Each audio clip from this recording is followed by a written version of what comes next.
Hi friends, నేను ఈరోజు అయితే బెండకాయ పులుసు చేస్తున్నాను. ఫస్ట్ మనం బెండకాయలని ముక్కలు కోసుకొని దాన్ని ఆయిల్లో అయితే ఫ్రై చేసుకోవాలి. ఆల్మోస్ట్ బెండకాయ ముక్కలు వేగిపోయాయి. ఇప్పుడు మనం తీసేద్దాం. ఇప్పుడైతే నేను ఆయిల్ పెట్టేసుకున్నాను ఫ్రెండ్స్. ఇందులో అయితే మనం పోపులు అనేవి యాడ్ చేసుకోవాలి.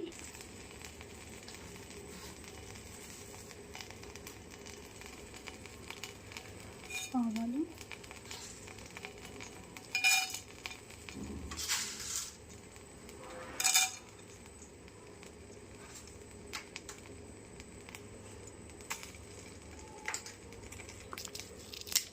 ఇందులో ఎండుమిర్చి కూడా యాడ్ చేసుకుంటున్నాను.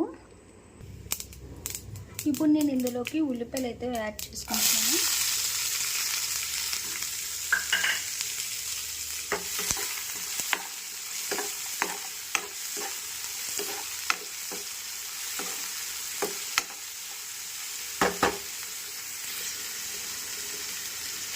పచ్చిమిరపకాయ ముక్కలు వేసుకొని బాగా మనం కలుపుకోవాలి.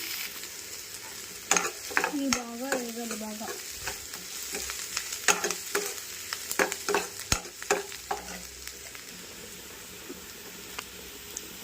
ఇప్పుడు మనం ఇందులోకి టమాటో ప్యూరీని అయితే తీసుకోవాలి.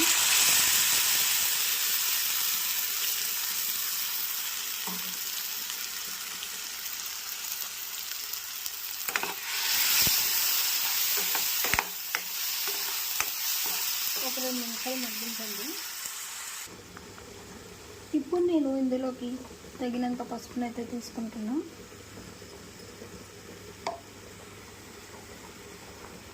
తగినంత ఉప్పు, తగినంత కారం తీసుకొని ఇప్పుడు దీన్ని బాగా కలుపుకోవాలి.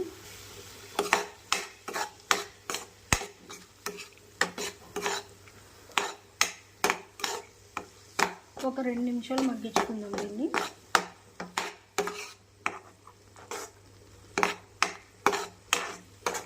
కలుపుకుంటూనే ఉండాలి, లేకపోతే కారం అనేది మాడిపోతుంది.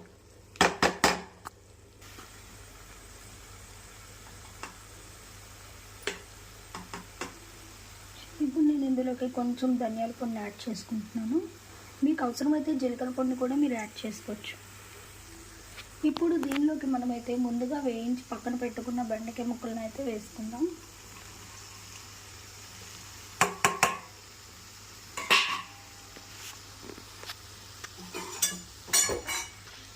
దాన్ని ఒక 2 నిమిషాలు బాగా కలుపుకుందాం. అప్పుడు మసాలా అనేది బెండకాయ ముక్కలకి గట్టిగా పడుతుంది.